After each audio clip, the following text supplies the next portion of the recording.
Rio Grande do Sul pede revisão da dívida com a União. Os valores que poderiam reduzir chegariam a 21 bilhões de reais. Cerca de 1 milhão de empregos formais foram encerrados nos últimos 12 meses. Taxa de desemprego chega a 8,6% no país. E o que ocorreu de fato com o senegalês que afirmou ter sido queimado e assaltado em Santa Maria?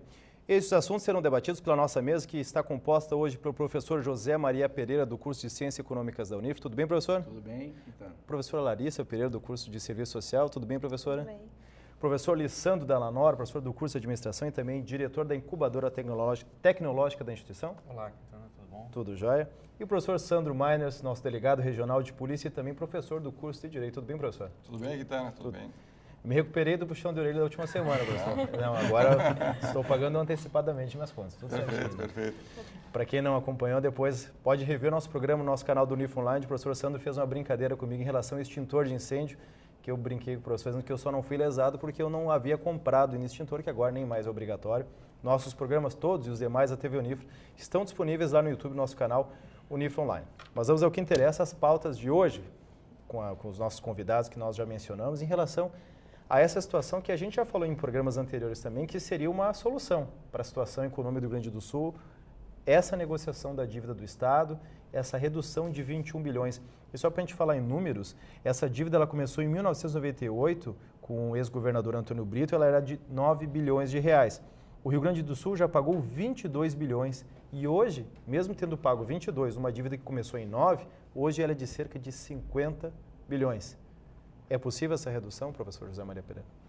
Olha, possível sim. Eu não sei até que ponto o governo federal toparia, né, essa mudança.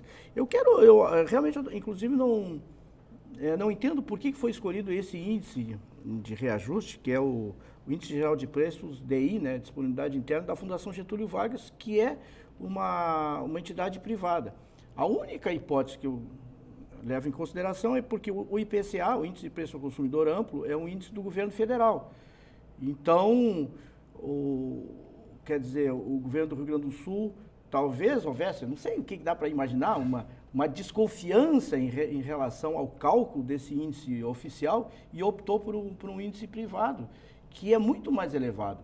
Mas, na verdade, eu acho que houve um erro na opção do índice, porque o índice oficial, que é o IPCA, é o que regula a meta da inflação. E o governo tem, digamos assim, o máximo interesse que ele não seja muito alto, né? Até porque senão estoura a meta de inflação. Então, realmente, eu acho assim que, se prevalecer o bom senso, eu acho que seria viável essa troca. Mas a questão é que há sempre um componente político, não é um componente técnico, porque o governo federal vai perder recursos, né, nesse processo todo, né? Só para dizer, esse aumento da dívida vem se arrastando, esse aumento é por conta da inflação do período, né? Não é que houve um aumento, digamos, desmensurado, né? Mas agora, esses índices da Fundação Getúlio Vargas, entre eles o que reajusta os aluguéis, eles geralmente têm sido acima, historicamente, do que o índice do governo. Tanto que as imobiliárias, em geral, preferem sempre o IGP...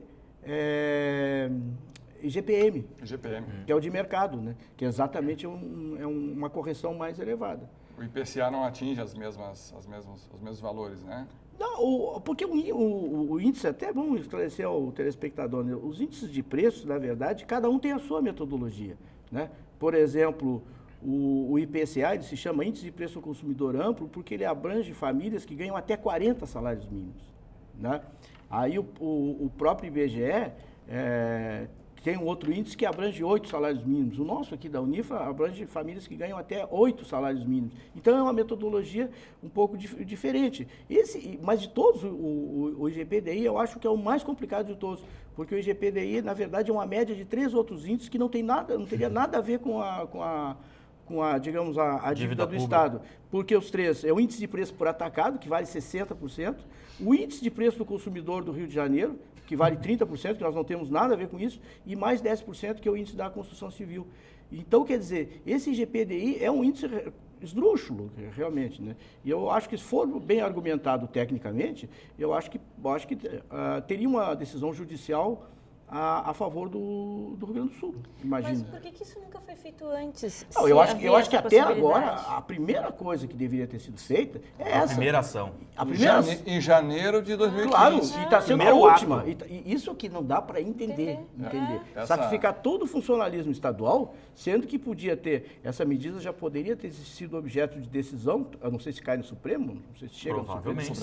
Já poderia ter sido decidido isso no Supremo e ter sido um outro índice de reajuste da dívida. Essa crítica a essa postura do governo estadual, eu já fiz aqui na nossa bancada algumas vezes, não, mais de uma inclusive, né? Porque o governo está tardando a tomar essa medida porque ele tem outros interesses, né? Ele tem um interesse que ele quer e está conseguindo, né, ampliar o pacote. Que é a política do bode. Exatamente, né? É o pacote das maldades, né? Exatamente. E esse pacote está sendo aprovado, né? Praticamente tudo que foi mandado nesse momento, né? Depois da criação desse cenário de terrorismo, né? O funcionalismo todo acuado, assustado, né? E aí, obviamente, também criando essa pressão popular, obviamente criou o cenário que era necessário para a aprovação desse pacote. Mas o governo poderia ter feito isso antes e nunca fez, né? Então, acho que os governadores anteriores, o próprio governador Tarso, né? Ele empurrou isso com a barriga também, ficou conversando com o governo federal, né? E o governo federal foi postergando, empurrando com a barriga essa questão e não tomou uma medida. Acho que até o governo anterior poderia ter feito isso. Se não né? Teve um movimento, teve um movimento nessa direção, porque eu acho que dá para provar com uma série histórica que esse índice beneficia o credor. O tempo inteiro beneficia. O contrato ele está desregulado. Ele é assimétrico nesse sentido. Quer dizer, se é uma avaliação, por exemplo, no mês beneficia o credor, no outro o devedor, aí tudo bem. Mas eu não fiz o cálculo, mas eu posso afirmar aqui que o IGPDI ele tem um valor sempre mais elevado que os demais. E um detalhe interessante que essa questão contratual é que todo contrato que ele é prejudicial a uma das partes contratantes, ele pode ser discutido. Pois é, isso que eu... Toda vez que nós contratarmos com alguém, principalmente com as instituições financeiras, né, que o contrato sempre é prejudicial para o consumidor, né, que é o hipossuficiente nessa relação contratual, nessa relação do prestador do serviço, né, e o usuário do serviço, né. Ele tem o direito de buscar na justiça a reparação, né? O Poder Judiciário serve justamente para colocar as coisas no seu devido lugar. E então, da mesma forma que o setor privado pode se socorrer do Poder Judiciário, também o setor público tem essa possibilidade, né? Mas pelo que eu estava lendo em relação, depois que eu descobri que a pauta seria essa, nenhum Estado questiona isso ainda na justiça, né? Essa questão das dívidas. E nós não somos o único Estado, exatamente, com esse índice e sofrendo essa grande oneração, né? Porque já pagamos 22 bilhões, se não estou enganado, né, da dívida, e agora devemos quase 50 ainda, né? 50 é o total. O total da Aí dívida. Seria, segundo a... 9 seriam só juros, parece, né? Segundo o cálculo da FEE, que é a Fundação de Economia e Estatística, a troca de índice, provavelmente o que eles estão dizendo é o seguinte, se puxar essa dívida de lá para cá e trocando o índice, abateria 21 bilhões, né, Quintana? 21 bilhões. Aí dos 50, tirando os 21, ainda ficaria com 20 e poucos, né? Essa seria realmente uma diminuição fantástica. Agora, como a gente sempre diz aqui, falta combinar com os russos, né? Porque depende, um contrato de duas partes, que o governo federal tem que aceitar isso. E talvez isso que o Sandro falou. Quer dizer, se ele abre um precedente para o Rio Grande do Sul, provavelmente outros estados entrarão na fila para repactuar esse contrato. Eu acho que aí é a dificuldade. Só uma informação, o Rio Grande do Sul ele possui a maior dívida entre os estados, mas tem mais dois que estão tendo uma auditoria pelo Tribunal de Contas da União. Além do Rio Grande do Sul, Minas Gerais e Paraná também terão as suas dívidas auditadas. E não há prazo para essa resolução. Tem uma sugestão, eu li numa matéria aí de alguém, que seria as maiores dívidas é São Paulo, Rio de Janeiro, até pelo tamanho, né? Rio de Janeiro, Minas Gerais e Rio Grande do Sul. Então alguém está sugerindo que haja um bloco. Negociar em bloco essa mudança do índice. Né? E estados fortes, né, economicamente, produtivos, né, com peso na balança. Aí seria um... Mas essa iniciativa ela só se dá após o reajuste das taxas que o Estado fez agora, né? Então, assim, a gente sabe que não resolveria as dificuldades do Estado do Rio Grande do Sul, mas contribuiria muito para o avanço da regularizar as contas, mas o povo novamente vai ter que pagar e daqui a pouco mais a gente vai ter que tirar lá do guarda-roupa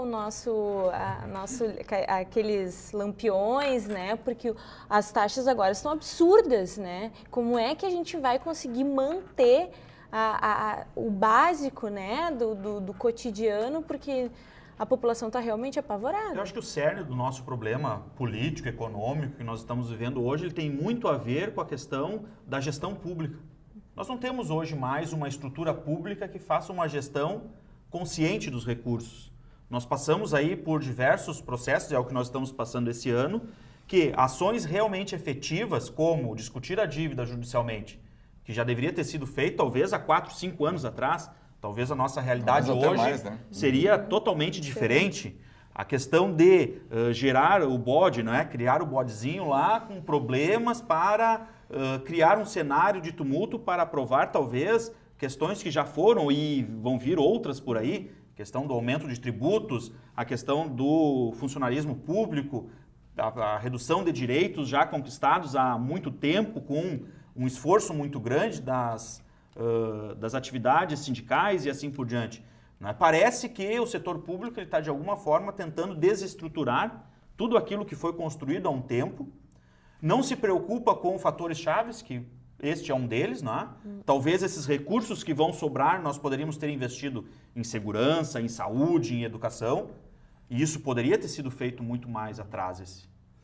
Nós teríamos talvez um impacto muito menor. Eu vejo com muita dificuldade essa aprovação, né? Porque pensando bem, o Tarso dependia disso, inclusive, era uma carta que ele tinha na manga para uma futura reeleição. Chegou a dizer, inclusive, que se não fosse reaprovado, ele não tinha interesse em concorrer à reeleição. Em concorrer à reeleição. Quer dizer, pensando em tudo isso, né? É por isso que eu acho que, digamos, o governo do Estado fez isso mais como uma forma de dar uma satisfação, assim, mas eu acho que ele não aposta muito nessa possibilidade. Acalmar os ânimos. Eu acho que sim, né? Para dizer que ele não fez nada. Porque, na verdade, o próprio pacote esse que nós estamos discutindo, ele é um tipo monstrengo, assim, né? Porque não tem não se sabe quanto que o governo vai economizar em cada uma dessas medidas. É uma coisa, por exemplo, aumentar o ICMS de 25% para 30% em TV a cabo, por exemplo. Quer dizer, pouca gente tem TV a cabo, é uma minoria que tem TV a cabo. Quanto que isso repercute para os cofres públicos, por exemplo? Fora que essas empresas vão passar por sérios problemas. A questão, por exemplo, da diminuição do trânsito, do IPVA, do desconto do IPVA, quer dizer, isso aí também eu acho que é uma coisa que, inclusive, desestimula até o bom motorista, que a ideia era essa. Então, é um negócio que parece que não tem lógica, não tem... Agora mesmo está discutindo o plano plurianual de investimentos para o Estado, e realmente eles atiraram isso porque tem que votar até dia 30, que é amanhã, e a jogaram na Assembleia Legislativa. Mas não tem nada, não tem planejamento de investimento, não tem nada. Quer dizer, os próximos 4 anos, na verdade, é incerto, né? Na verdade, o governo ele acena com que a arrecadação que ele intenciona recolher nesse período agora da gestão do governo Sartori seja esse aumento do ICMS e algumas economias que ele pretende fazer, que não estão bem delineadas. O problema é que falta transparência nas contas talvez, públicas, Sandro, até o negócio da TV a cabo, estou pegando isso porque eu acho que é sintomático, né? O que vai acontecer com o desemprego, a crise toda? As pessoas começam a cortar aquilo que é, digamos, supérfluo, né? Em comparação com outras despesas. Eu já vi na televisão as pessoas, a primeira coisa que eu vou fazer, eu vou cortar a TV a cabo. Né? Então, na verdade, esse aumento pode sair o tiro pela culatra, porque menos pessoas terão TV a cabo e não adianta aumentar. Então, ele vai arrecadar menos do que ele arrecadava antes. Vai gerar desemprego, vai entre outras atividade produtiva. Claro. Mas é justamente isso que o professor falava, né? A falta de gestão, de planejamento, de organização, quer dizer, não se faz uma pesquisa antes para mensurar o quanto que com esses reajustes, né, ou a princípio não se dispõe para a população esses dados, né? Quanto que o governo vai arrecadar e quais serão os custos e os benefícios nesse processo todo. Então, essa questão da gestão, do planejamento e da transparência, elas são elementos essenciais hoje, para que a gente também possa estar opinando, né, e apontando possíveis falhas, erros e até novas propostas, mas a partir de uma realidade palpável, né, de uma realidade concreta. Nesses minutinhos finais, só um questionamento, professor, até pode começar pelo senhor. Sim. Mas a dívida era 9. Hoje ela é 50. Se não houver uma negociação, e já foi pago 22, né, que é uma observação a ser constatada. Se ela não for reduzida, ela é impagável. E, ou seja, o Rio Grande do Sul nunca vai ser desse buraco, porque é uma dívida onde ela só vai aumentando em função dos juros, só que o valor real da dívida já foi pago há muito tempo. Mas a dívida, o governo federal também tem uma dívida de mais de 60% do PIB. A dívida dos governos é impagável de modo geral. O que ela tem que ser é controlada. Ela não entendeu? pode crescer tanto. Ela não como pode está crescer crescendo. de uma forma desmensurada e comprometer o orçamento, as receitas, de uma forma brutal como compromete. Quer dizer, uma dívida teria que comprometer, digamos, 5% da receita. E não, hoje é 12, 14, uma coisa assim. Quer dizer, esse que é o problema. Haver dívida, todos os estados têm, porque há uma tendência de crescer a despesa acima até da receita, entendeu? Então isso tem, os próprios Estados Unidos têm, né? Passou por problemas o ano passado para aumentar o teto da dívida e assim por diante. Então acho que não dá para imaginar que tu vai zerar essa dívida. A questão é manter ela sob controle. Esse que é o Pra problema. conseguir investir. Exatamente, para te patamar. conseguir Pra conseguir investir. O senhor falou que não há governo sem dívida, o nosso cinegrafista, o Gesso, quase caiu ali da Que eu câmera. falei? Que não tem governo sem dívida, ele quase caiu da câmera ali. Chegou Mas até é para lançar a verdade, sua imagem ali. infelizmente, Mas o governo não... O governo é feito de dívidas, na verdade, né? Como ele não tem receitas... O governo não é igual a família ou a empresa. Mas assim, né? o senhor é economista, professor Pereira, mas tente entender o consumidor que está, na verdade, o eleitor, a população que está do outro lado da câmera agora assistindo em casa, entender esses números. Essa dívida que chega a um número tão elevado Mas só que em tão pouco tempo, daí é menos de por 20 conta anos. da inflação, né? A gente joga a culpa no índice, na verdade o índice é como se fosse um termômetro, né? Mede a febre. O problema é outro, né? A doença é uma questão estrutural do Rio Grande do Sul, né? Que vem gerando despesas acima da receita, porque a receita do Estado, a dívida cresceu, mas a receita também, se tu reajustar, tu vai ver que a receita cresceu durante esse período. Né? Mas não na mesma proporção que deveria. Provavelmente não, porque cada vez, ao invés de tentar reduzir a proporção da dívida, cada vez se aumentou mais. Esse é o problema. Mas o problema é que esse quadro de dívida, ele acaba impedindo o investimento, né? Ah, sim? Esse é o problema. E um Estado que não investe, um governo que não investe, ele não traz nada de proveito à população. Essa medida, se e realmente... nem busca investimentos privados. Se a dívida caísse pela metade, por hipótese, né? Se fosse possível esse pleito. Estava tranquilo. Né? Metade, aí tu ia comprometer metade do que tu compromete hoje com o pagamento da dívida. O resto sobraria para quê? Para investimento, para estrada, para saúde, para educação. Eu acho que nós podemos voltar até em um tema que nós já discutimos aqui, que é a verdade, nós não temos um plano de governo. E por isso que nós estamos vendo todas essas ações desencontradas. Esses projetos que nós não conseguimos entender como sociedade, qual é o seu fim. Não é? Tu não consegue costurar todos os projetos de uma forma coerente. Talvez isso tenha a ver muito porque nunca ficou claro se realmente existe um plano de governo. E principalmente nós temos uma característica do Estado que nós não conseguimos reeleger um governador e muitas vezes esse plano de gestão, vamos dizer assim, ele não consegue nem ter continuidade. Não é? E talvez isso agravou um pouco a questão da nossa dívida, porque muda governo, se desfaz todos os investimentos feitos e se começa tudo do zero, novos projetos. Essas políticas de alianças que a gente tem, quantos partidos apoiam o Sartori agora? Né? E a gente viu agora que, né, não vamos falar de deputados, né, inclusive da região, que faziam um discurso contra o aumento dos impostos e votaram a favor dos aumentos dos impostos, porque fazem parte da base. Então, na verdade, é difícil esse tipo... Como é que tu governa com tantos partidos, cada tantos um... interesses. Não é difícil. Talvez foi por isso que ele não apresentou o plano de governo. Né? Não eu teria como acredito costurar que seja esse Frankenstein. Mas é que um plano de governo, ele deixa claro qual é a metodologia que vai ser adotada. O que o governo intenciona fazer, aonde ele vai buscar recursos, o que ele vai investir, o que ele vai gastar, isso tem que ficar claro, né? E essa falta de clareza é que deixa esse ambiente turbulento, cria um clima de insegurança, de insatisfação, tanto da população, insatisfeita com o aumento da carga tributária, obviamente, natural, né? Mas do funcionalismo público, que foi, vamos dizer assim, o ponto que ele escolheu para vamos dizer assim, para apertar, para esmagar, né? Tirar um pouco de muitos, né? Porque, na verdade, quando ele cortou o salário, a maior parte do funcionalismo que foi atingido é os que ganham menos. Tá? É os que ganham menos, né? Os que ganham mais ficaram fora, né? São dos outros poderes que não são do poder executivo. Então, essa questão ela é muito problemática e ela parece que o governo vai tendo ideias e essas ideias vão sendo implementadas sem nenhum respaldo, né? Sem nenhum embasamento. É um passeio aleatório. Eu classifico o governo é um passeio aleatório. Acordei de madrugada e tive uma ideia. Né? Vamos colocar no papel. O planejamento é o passeio aleatório do governo Sartori. Realmente. Mas essa falta de esclarecimento, de mais clareza, faz com que a população não se mobilize também, porque se a população entendesse essa dívida e a importância disso daqui a pouco e de que forma poderia ser feita, haveria uma mobilização maior. Porque é onde quem é realmente diretamente afetado. Mas daí a gente vai entrar num campo que é bem interessante. Por que a população ela não se apropria desse assunto? Agora... será que o problema é a população não se apropriar desse tema e dessas informações? Ou as informações não são passadas com transparência e com a clareza devida, né? Para que todos possam entender do que se trata. Mas aí nós temos dois problemas. Um é o economês, né? Entender a economia. Isso já é difícil. Para todos é difícil entender. A não ser, esse é um mito, isso é um mito. A não ser o professor Pereira, que é um... Sempre a culpa do jornalismo. Os jornalistas inventaram a figura do analista econômico, né? Que é o cara que traduz o economista, entendeu? Imagina, por isso que eles inventaram esse mito que a economia é difícil. Senão os analistas econômicos perdiam o emprego. Olha o Sardenberg, esse pessoal todo aí. Estava desempregado. A culpa é sempre do jornalista. Fora essa dificuldade técnica da compreensão da economia, tem a questão das informações, que são contraditórias. Né? Nós tivemos agora uma mudança de governo. O governo anterior tem um discurso e tem um número. O governo novo, atual, tem outro discurso e outro número. E tu não sabe em quem acreditar. Né? Então, a informação e a contra-informação, elas geram essa dúvida. Ninguém sabe quem está falando a verdade.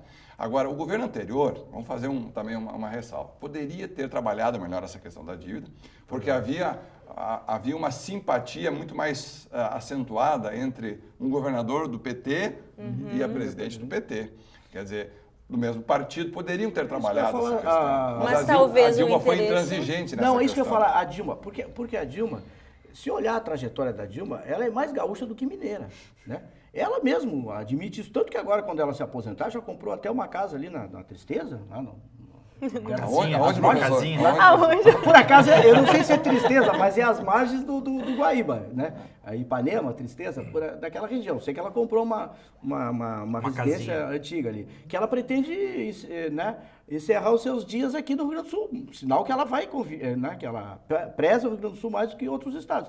E a Dilma, o que eu acho que chama atenção é isso, que a Dilma, ela não foi flexível em nenhum momento. Tanto que atrasou o pagamento da dívida e os caras confiscaram o repasse, entendeu? A Dilma faz de conta que o Rio Grande do Sul não existe, entendeu? Para alguém que tem essa afinidade com o Rio Grande do Sul, é uma coisa surpreendente mesmo. Vamos acompanhar então essa situação do Tribunal de Contas, essa auditoria da dívida pública. A gente vai para o intervalo agora, em seguida nós vamos falar sobre a situação do emprego no país. Cerca de 1 milhão de vagas foram encerradas nos últimos 12 meses. A taxa de desemprego hoje em todo o país é de 8,6%. Voltamos em um minuto.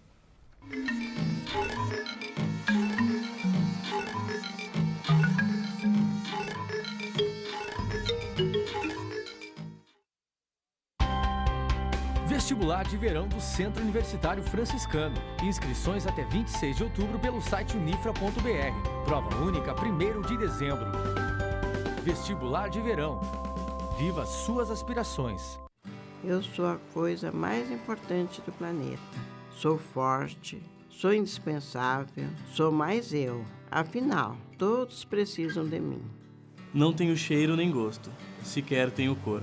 E mesmo assim, todos precisam de mim. As pessoas, as plantas, os animais. Tudo aquilo que habita a terra tem em mim a satisfação de suas necessidades. Sou a lágrima que sai dos seus olhos, o aguçar da sua boca sedenta. Limpo, floresço, regenero, hidrato e mato a sede. Sou tudo que há de melhor e preciso me proteger, pois um dia posso me extinguir e sem mim, todos à minha volta virarão pó. Preciso me proteger e preciso que todos me protejam. Sou importante demais para acabar. Eu sou água. Somos todos água.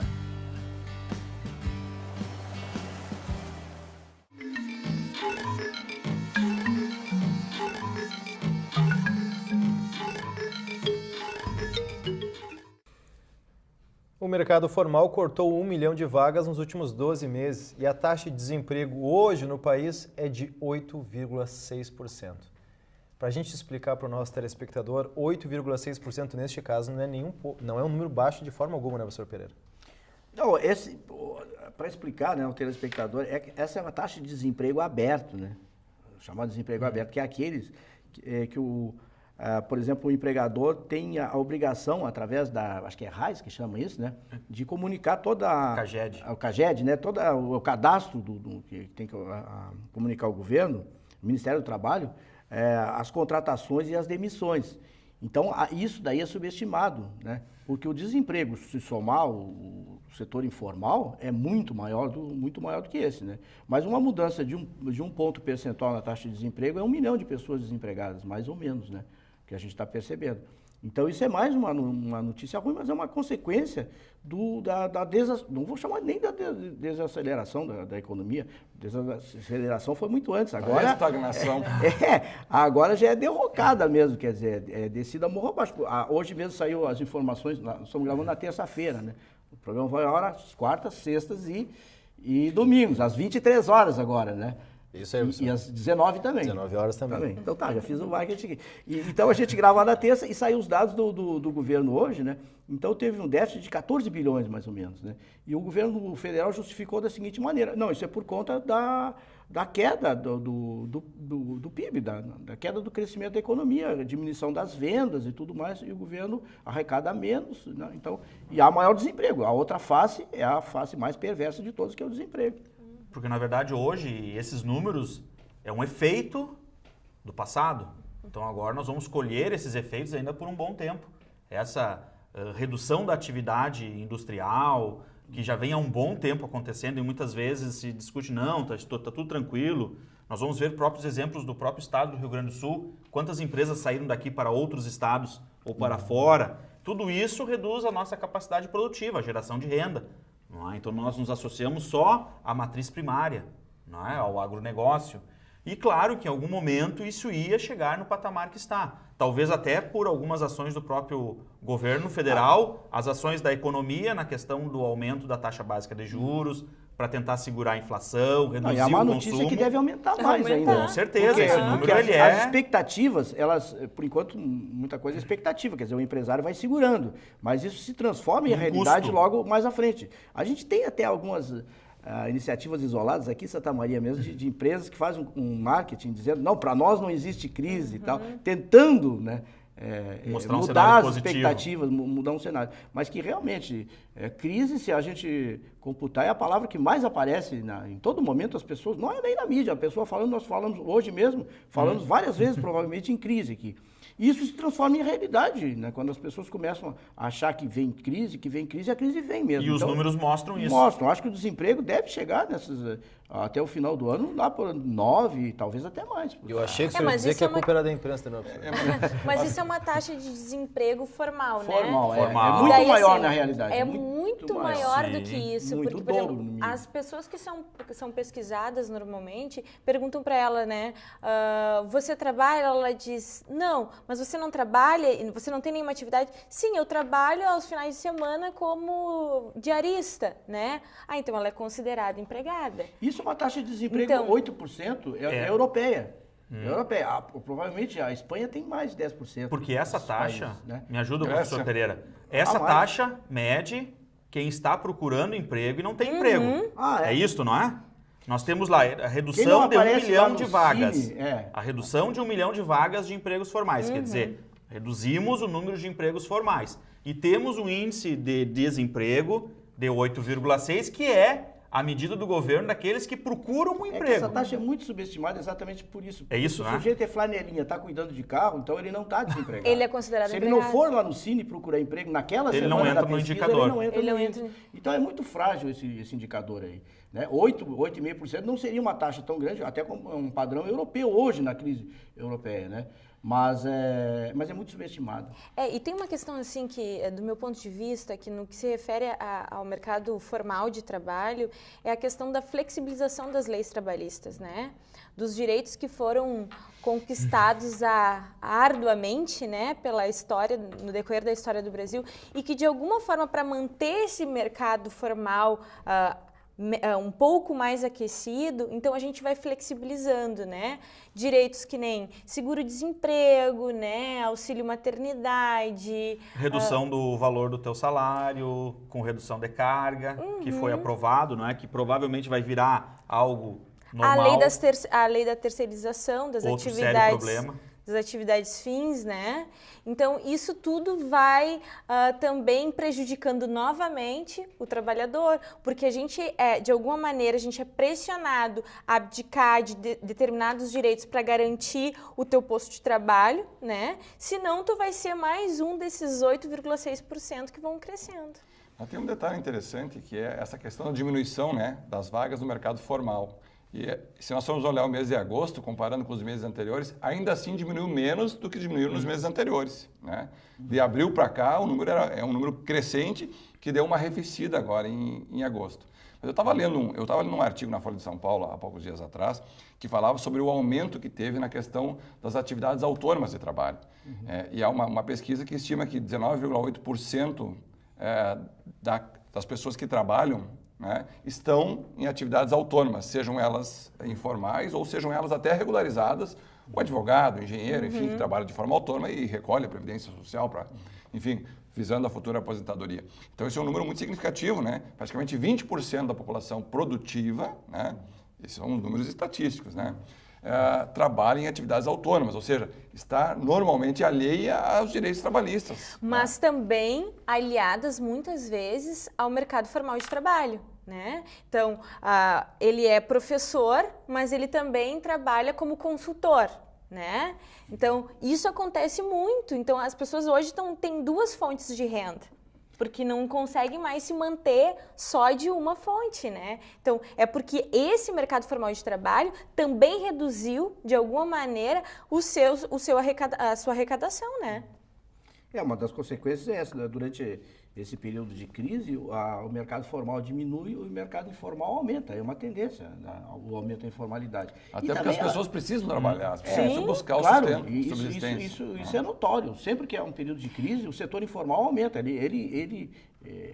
Geralmente ele é uma franja do mercado de trabalho, mas ele se expande, né? Só que assim, a questão do mercado formal informal, tanto o formal, mas o informal principalmente de trabalho, é a questão da precarização do trabalho, né? Claro. Direitos não existem, né?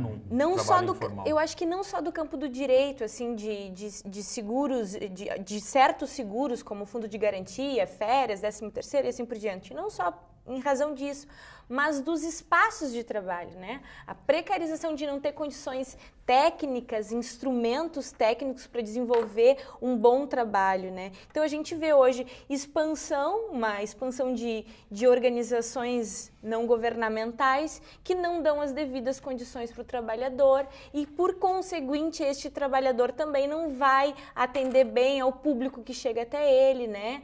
E outros inúmeros exemplos que a gente poderia dizer aqui. Então, a precarização, ela atinge não só o trabalhador, mas o público-alvo. Claro, e depende muito também da questão da qualificação dessa pessoa que tá saindo do mercado formal, né? Qual é a qualidade que ela tem, aonde ela pode desenvolver uma atividade. E muitas pessoas acabam praticando atividades como venda de produtos de beleza, venda de produtos até de procedência ilícita, contrabandeados, descaminhados. Ou produção própria.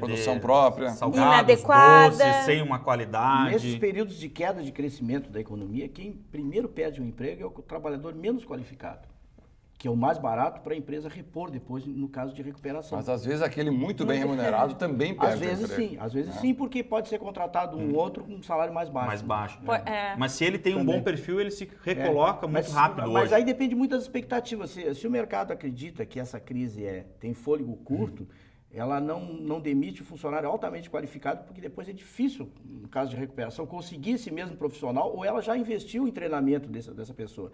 Então, a tendência é segurar até o máximo possível. A tendência é o menos qualificado, que é o que mais precisa, infelizmente, é o primeiro que vai para a rua. Só para ilustrar a nossa discussão, o setor que mais demitiu no último mês foi a indústria, 48 mil postos somente no mês passado, e a média do salário do trabalhador no país hoje é R$ 1.881. E esse dado é pior porque a indústria ela tem um efeito encadeado, entendeu? Isso vai repercutir no setor serviço logo ali na frente, entendeu? Que é o nosso próximo efeito. A indústria ela não emprega tanto quanto o setor serviço, mas ela tem um efeito fundamental no emprego mais à frente. E se nós fôssemos ver em dólar, por exemplo, hoje pela cotação do dólar, né? A média, né? Ficaria em pouco mais de $400, né? A remuneração média do trabalhador brasileiro hoje, da renda do trabalhador brasileiro, né? R$1.800, né? Sim. O dólar hoje estimado a R$4, mais de R$4. E olha só, o salário mínimo em dólar foi lá embaixo agora, né? Exatamente, né? E aonde que essas pessoas desempregadas vão encontrar uma alternativa, uma sobrevivência? Na informalidade. Na informalidade e nas políticas sociais. E a informalidade... Que estão hoje também... O salário mínimo hoje é $200. Há pouco era $400, sabe? Pô, eu ganhava $400, agora eu ganho $200, cortaram meu salário pela metade. Foi o que aconteceu. Mas o ministro do Trabalho deu uma declaração há poucos dias dizendo que o programa Minha Casa Minha Vida seria uma das formas de melhorar, né, ou de aumentar a gama de trabalhos formais. O problema é que, como eles vão fazer isso, estão cortando o investimento nessa área. Né? Quer dizer, então, está havendo uma desinformação dentro do próprio governo. Né? A saída que ele está utilizando... E nessa área, por exemplo, que eu trabalho com algumas empresas da construção civil, hoje são raras as empresas que querem entrar em projetos do Minha Casa Minha Vida. Hoje eu conheço diversas empresas de construção civil que não aceitam projetos Minha Casa Minha Vida.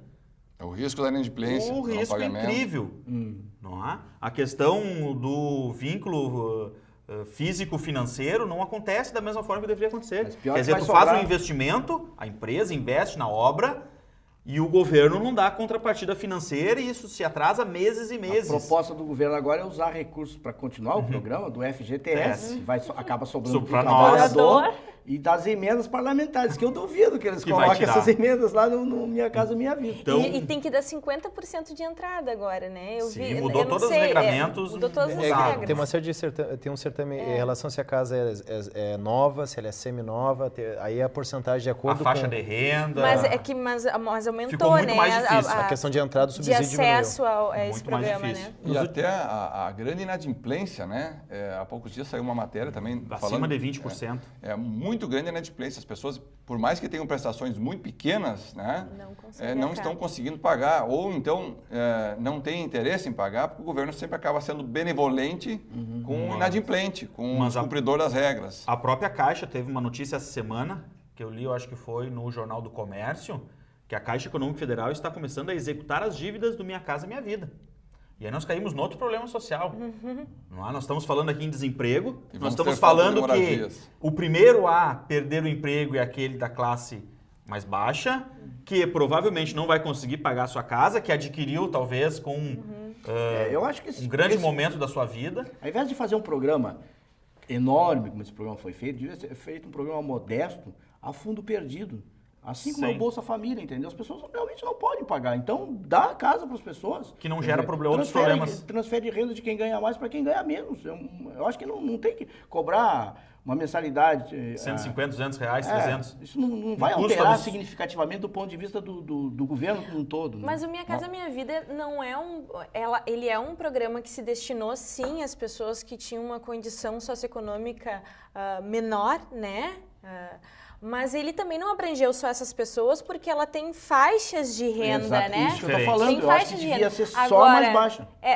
Mas talvez não só as mais baixas, mas possibilitar que a classe média também tivesse acesso a esse programa, mas que essas pessoas mais pobres, né, que de fato estão lá na linha da pobreza, elas pudessem ter acesso ao programa. Larissa, é que tu é jovem, mas quem veio de longe, isso aí já aconteceu no antigo BNH, no Sistema Financeiro da Habitação, onde era para financiar a baixa renda e financiava só a classe média. E deu no que deu, Mas o problema, então, não é o programa, é a forma como é conduzido. É que com o tempo... A gestão pública não existe. O financiamento, então, o problema não financiamento imobiliário, o financiamento que inclusive nem interessava aos bancos privados. Antigamente só a Caixa Federal que financiava. Porque é um governo de longo prazo e o sistema financeiro ele não opera a longo prazo. Ele opera mais a curto, médio prazo, porque capta recursos no curto prazo e não pode aplicar no longo prazo, entendeu? Isso fica sempre para o setor público, BNDES. Então, por isso que eu estou falando, um financiamento de longo prazo, 20, 30 anos, é difícil saber. O Brasil hoje não sabe o que vai acontecer o ano que vem. Exatamente. A gente não sabe nada. Imagina 20 anos à frente. Imagina como é que vai ser. O mês que vem. A gente sabe que agora vem o intervalo. Né? Pelo menos isso. No próximo bloco a gente vai discutir a questão do senegalês, o que de fato aconteceu com o senegalês, que teria alegado que foi queimado e roubado aqui em Santa Maria. 1 minuto e nós já voltamos.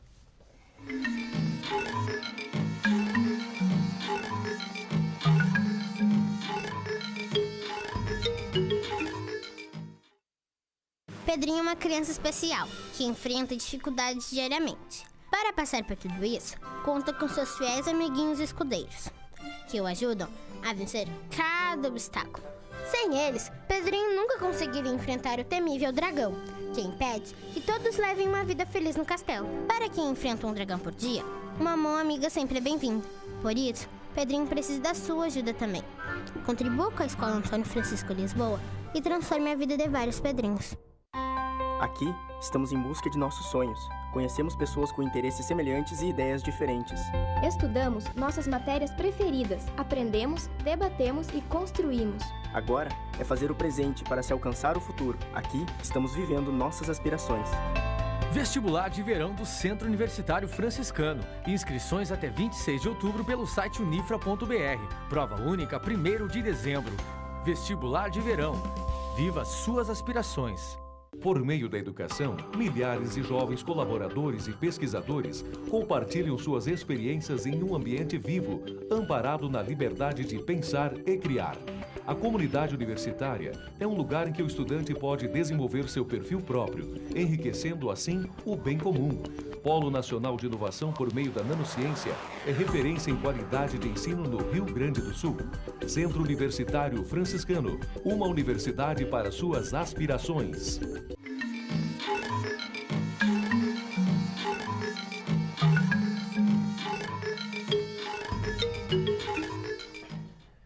Último bloco do programa Contraponto, agora falando de um tema que chamou a atenção da Santa Maria nos últimos dias, a questão do senegalês que teria afirmado que foi queimado e roubado. Foi feita até uma mobilização social, campanhas na internet para arrecadar fundos e ajudar o senegalês. Por fim, essas informações não se confirmaram e o senegalês não foi nem roubado, nem queimado, professor Sandro. Esse fato ele gerou grande repercussão, muitas pessoas passaram a tuitar, inclusive a Dilma, né, sobre o assunto, questionando, falando que era uma barbárie, um ato absurdo, que isso era racismo, que nós tínhamos que ser acolhedores. Em relação a esse caso, a presidente Dilma, até para colaborar, disse que os responsáveis nesse caso deveriam ser severamente punidos. Alguns casos em Brasília não precisam, mas nesse deveria ser. Nesse caso, né? Bom, mas aí o que acontece? O fato foi devidamente investigado, passou pelas minhas mãos, inclusive, essa primeira notícia do fato criminoso, né? E a investigação que não terminou, ainda não foi devidamente concluída, ela apurou. Não houve o tal roubo, como ele afirmou ter acontecido. As testemunhas que foram ouvidas são pessoas que conviveram e estiveram na presença dele na noite anterior ao fato. Ele bebeu e por isso não pôde dormir no albergue, foi um motivo pelo qual não pôde. Encontramos, inclusive, foi encontrada a pessoa que estava em companhia dele. Ele alega que teria sido roubado, teriam levado uma caixa de joias, ou semi-joias, objetos, relógios, uma mala, que ele não tinha essa mala, as pessoas que estiveram com ele nos dias anteriores, ele pediu dinheiro para algumas pessoas nos dias anteriores, já com essa mesma desculpa da tal mala que teria sido roubada. Então, provavelmente ele estava numa situação difícil, uma situação precária economicamente. Talvez a questão do roubo seria uma maneira de conseguir recursos, de conseguir se manter, sobreviver, né? E aí, por que inventou isso? Porque, na verdade, ele disse que estava dormindo em via pública e teria sido alvo de uma ação criminosa e, inclusive, que teriam ateado fogo nele. Fato que também não está devidamente comprovado. Há uma dúvida sobre isso também, inclusive. Não tem certeza, ainda porque o laudo pericial não está pronto.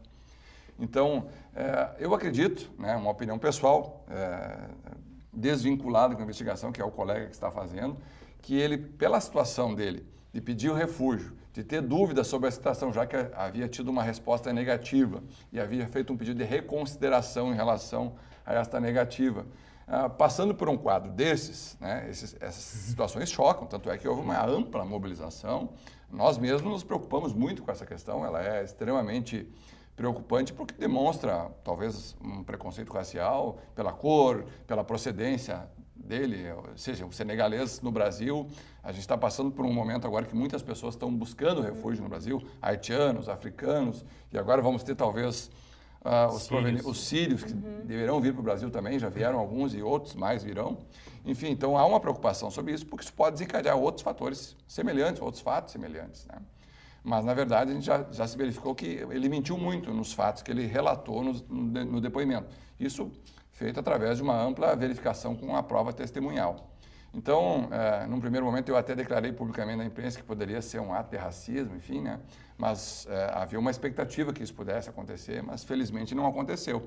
E a princípio, né?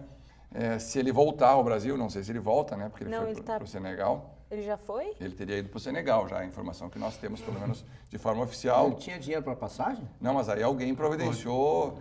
Que ele foi para Caxias do Sul, né? Exatamente. E de lá teriam levado porque a família dele estava muito preocupada, parece que a mãe estava doente, enfim, e ele precisava ter esse contato com a mãe. Então ele teria ido embora para o Senegal com a expectativa de retornar. Bom, essa é uma questão que nós vamos precisar saber. Se ele não voltar mais, obviamente que a verdadeira história, o verdadeiro enredo fático, nós não vamos saber. Mas não se pode descartar que talvez ele tenha sido alvo de alguma ação, talvez alguém tenha brigado, confrontado com ele, até ateado fogo porque ele estava dormindo, né, dentro de um vagão de trem. Né? Obviamente que lá existem sinais de que houve um princípio de incêndio. Não podemos esquecer que era uma noite muito fria mesmo, né? Talvez uma das noites mais frias que nós tivemos no ano. E ele estava em via pública. Talvez ele mesmo possa ter feito algum tipo de fogo para se aquecer e tinha dormido, enfim, tudo é possível. Mas, felizmente, eu pelo menos fico feliz que não foi uma situação de cunho racial. Isso já, vamos dizer assim, suaviza. Santa Maria tem uma carga negativa muito grande com os últimos acontecimentos, com os últimos anos, né? Desde a tragédia da Boate Kiss, nós ficamos com essa imagem negativa, né? E agora esse fato senegalês também repercutiu muito, né? Repercutiu até no plano internacional. A ponto da Dilma tuitar isso, né? Então, obviamente que nós temos que ter esse cuidado porque nós começamos a ser vistos como uma cidade que não cumpre regras, uma cidade que tem um certo preconceito, uma cidade que é violenta, uma cidade que tem crimes e de poucas responsabilizações, que é o pior ainda, né? A gente fala da falta de mobilização, às vezes, das pessoas. Se arrecadou cerca de 10 mil reais em uma campanha para ajudar o senegalês. E agora, com essa situação, óbvio que o dinheiro não foi entregue para ele, mas é uma situação que, de certa forma, mancha, porque isso tira a credibilidade de algumas ações que são feitas pela própria comunidade, às vezes. Mas isso também é um pouco... eu acho que, assim, nem tudo é o que parece, nem tudo que parece é, né? Então, tem algumas... acho que quando a gente diz que realmente foi sendo investigado e algumas das primeiras informações não foram verificadas e não são condizentes com a realidade, isso realmente suaviza até um determinado ponto, porque de fato ele foi queimado. Se ele se queimou ou se ele foi queimado, ou quer dizer, de fato ele esteve queimado, né? Ele sofreu queimaduras, né? Agora, se verdade, foi queimado por um terceiro ou se foi ele próprio... Na verdade, a perícia ainda não está concluída, quer dizer, a perícia pode até apontar que ele sofreu algumas lesões decorrentes do contato com fogo, né? Mas ainda não temos essa certeza, né, para afirmar. Mas, mesmo assim, né, a repercussão, me parece que o objetivo dele naquele momento talvez foi achar uma alternativa, já que tinha acontecido o acidente, ou o problema, ou alguém até ateou fogo nele, né, existe uma vertente da investigação em aberto ainda, que pode ser que ele tenha sido atacado por algumas pessoas que encontraram ele dormindo. Obviamente que a pessoa dormindo, ela fica fragilizada, ela fica vulnerável a alguma ação criminosa. E nós temos pessoas, infelizmente, né? O retrato de Santa Maria, né? É só caminhar pelas nossas ruas, o vandalismo, a pichação, a destruição do patrimônio público e privado, mostra que o nosso público o nosso povo não é muito preocupado com o que é dos outros ou com os outros. Né? Então ele pode ter sido alvo de alguma ação criminosa, mas isso... o tempo vai entendo dizer. Que talvez toda a repercussão que esteve, eu acho que tem muito a ver com que muito da nossa população se acha juízes, se acha no direito de julgar e de, com poucos fatos, construir a, entre aspas, verdade do fato. E eu acho que esse caso é um caso, talvez, que a gente possa usar como um exemplo para isso. E eu me ative em gerar até uma própria opinião sobre o fato em si, nos primeiros momentos. E a gente tem isso. Não, recebi tal informação, é verídica. E a gente começa a replicar isso. Próprias redes sociais, muitas vezes, sem muitas vezes pesquisar se a fonte é correta ou se a história realmente que está sendo contada é uma história correta. Mas eu acho que esse é um grande problema que nós temos. E aí dá uma expressão internacional. A própria imprensa tem uma responsabilidade muito grande nisso. Eu sabia. Não fui eu. Vocês estão de complô, né? Não fui eu. A imprensa quer vender notícia. Isso é verdade. E a venda da notícia, a questão de não aturar a informação. Quanto mais catastrófico, mais chocante, mais violento for o fato, mais sangue nós tivemos no fato, obviamente que ele vende mais notícia, ele choca mais, ele chama mais atenção, ele atrai a mídia, né? Por exemplo, isso não seria uma manchete. Senegalês passeava alegremente pela Avenida Rio Branco. Isso jamais daria a primeira página no jornal. Agora, senegalês queimado na Avenida Rio Branco. Pronto, primeira página no jornal. Internacional. Não é, Quintana? São algumas mas coisas. Só perdão, mas aí entra a questão do comportamento da população, né? Porque se for para analisar, você pega um site de notícias, aí tem as principais notícias, assim, a notícia de economia, que as pessoas não entendem, que é um assunto mais dificultoso. A política, essa parte. Onde as pessoas não leem. Quais são aí só quando chegou o cartão de crédito, aí ela lembra. Quais são as notícias mais consumidas? Policial, esporte, e o que a gente chama do tititi, o entretenimento, a fofoca da celebridade que terminou com... Mas já foi pior, sabe? Então, já foi pior, porque antigamente tinha mais futebol nos jornais, pelo menos na mídia impressa, do que tem hoje. Tinha mais, eu acho que eu posso fazer esse depoimento, né? E tinha menos economia do que tem hoje. Hoje é quase que inevitável, né, ter um caderno. Mas o que eu quero dizer é assim, embora tenha essa questão do papel do jornalista, não estou aqui defendendo os jornalistas, porque embora eu seja aquilo que tem que ser criticado, tem que ser. Mas muito tem a ver com o papel, com o comportamento do consumidor. Porque o consumidor procura essa notícia, né? Claro, e ele é influenciável por notícias que não têm um certo fundo verídico. Porque tem notícia mentirosa em termos de política. O que eu já recebi de mensagem dizendo que a Dilma renunciou nos últimos dias, tem um programinha de celular, que não precisa nem dizer o nome, que as pessoas mandam o que querem, e tu olha assim, às vezes, assim, a criatividade é algo, acho que tem que ignorar. Uma mentira contada muitas vezes vira uma verdade. Pela internet, essas que não são de sites de notícia, essas aí eu acho que não vale nem a pena. O fulano que mandou, né? Um dia circulava que o filho do Lula era o cara mais rico do Brasil, coisas assim que não tinham o mínimo fundamento pela lógica, né? Então, mas voltando ao senegalês, né? Vou deixar a Larissa aqui, especialista em senegalês. Não, de forma alguma, né? Mas uma questão que realmente... professora. Mas é que o que me choca é pensar que é um imigrante na nossa cidade, que estava há pouco tempo, estava há cerca de 5 dias na cidade, né? Tentou acessar a um serviço público, que é um serviço de assistência justamente para aqueles que precisam, que estão descobertos, né? Pela habitação, pela educação, pela saúde, né? Teve até um determinado ponto acesso a esse serviço, mas em um determinado ponto também não pôde acessá-lo, né? Então, isso também mostra o quanto os serviços em geral, né, no campo da política de assistência social, estão fragilizados no nosso município. E isso é fato. Isso não é notícia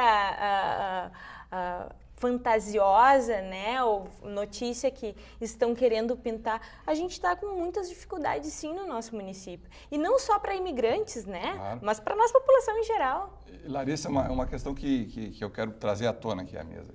Há pouco tempo atrás, nós tivemos em Santa Maria um cidadão que morava num casebre, numa vila da cidade, com mais uns 10 ou 12 cachorros, e o barraquinho dele queimou. E ele teve 70% do corpo queimado. E aí a população fez uma campanha para arrecadar fundos para comprar alimentação para os cachorros. Ninguém se preocupou em auxiliar aquele cidadão. Agora nós temos o caso senegalês, ele é um imigrante, então há uma campanha pública, a população se mobiliza. Mas quando é um nativo, quando é um cidadão santamarense, ninguém se mobiliza, ninguém fala, ninguém auxilia. Então, eu vejo assim, que me parece que as pessoas aproveitam determinados fatos com o princípio da oportunidade. Esse fato vai dar manchete, eu vou estar ali auxiliando, eu vou aproveitar isso para colher frutos da imagem, ou da minha instituição, da minha empresa, da minha pessoa, da minha família. Ou da minha organização, né? A oportunidade está presente, no meu ponto de vista, até mesmo no pronunciamento da Dilma. Isso aí é um assessor. Talvez até alguém aqui de Santa Maria que viu isso e passou para a Dilma e disse, vou ter que me manifestar, entendeu? Todo mundo pega carona. E até a gente, será que ela não tinha problemas mais importantes? Se fosse alguém aqui de Santa Maria, mas não, sabe porque ela entra, né? Onde é que ela entra? Na questão dos imigrantes para a Europa. Até porque isso está acontecendo em nível mundial. Infelizmente, nosso tempo encerrou, mas até fazer uma referência à brincadeira que eu fiz com o professor Sandro na abertura do bloco, dizendo que a presidente disse que esses responsáveis deveriam ser punidos severamente. De forma alguma, a gente está dizendo que não deveriam ser. Todo responsável por qualquer crime, não só por esse, deve ser responsabilizado. Mas que o momento da política brasileira, onde as pessoas, os principais personagens, fogem dessa questão da responsabilidade, é que chama a atenção esse pronunciamento da assessoria ou da própria presidente Dilma. Posso falar uma coisa em meio segundo? Meio segundo, professor. Não, é o seguinte, eu me lembrei, aproveitar deixa do falar de senegalês, né? Aí o javanês e o Sandro falou do economês, né? Essa história do economês surgiu de um conto do Lima Barreto, chamado O Homem que Sabia Javanês, que é a história de um sujeito que inventou que sabia javanês e ficou famoso, porque ninguém sabia javanês, entendeu? Então essa é a ideia do economês, vem do javanês. E aí entra o senegalês também, né? E agora entrou o senegalês nessa história também. Maravilha. E agora entra o rol, porque acabou o programa Contrapontos, estourou nosso tempo, a gente volta na próxima semana. Professores, muitíssimo obrigado. Até a próxima semana. Tchau.